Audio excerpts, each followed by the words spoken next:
Réunis le 10 juillet 2020 en session ordinaire à Brazzaville, les membres du conseil d'administration de la Banque de développement des États de l'Afrique centrale, la BDEAC, ont approuvé le financement de 13 projets dans divers secteurs pour plus de 155,5 milliards de francs CFA.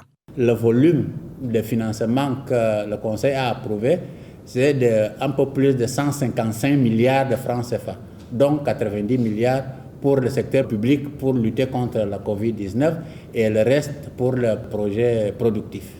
Le Conseil a approuvé 13 propositions de financement de projets dans les secteurs de la santé, l'eau et l'assainissement, l'agro-industrie, les transports et la finance pour plus de 155,5 milliards de francs CFA, précise le communiqué final ayant sanctionné les travaux.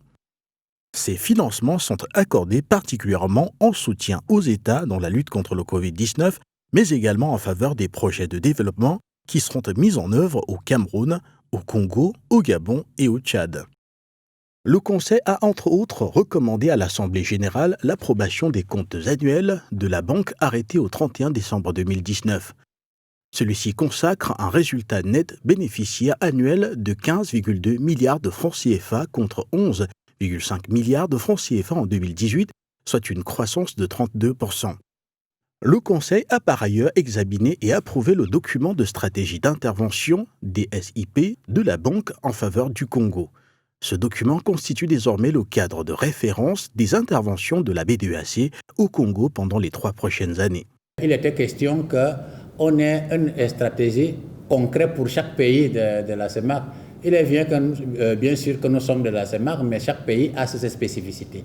Donc, il était question d'avoir une stratégie d'intervention pour chaque pays afin que, aussi bien les autorités du pays que la banque, nous ayons une visibilité de savoir que voici dans le mode que la BDAC va intervenir pour appuyer ces pays. Donc, avec la République du Congo, une fois qu'on a terminé cette élaboration de ce document, a été discuté conjointement avec le gouvernement du Congo.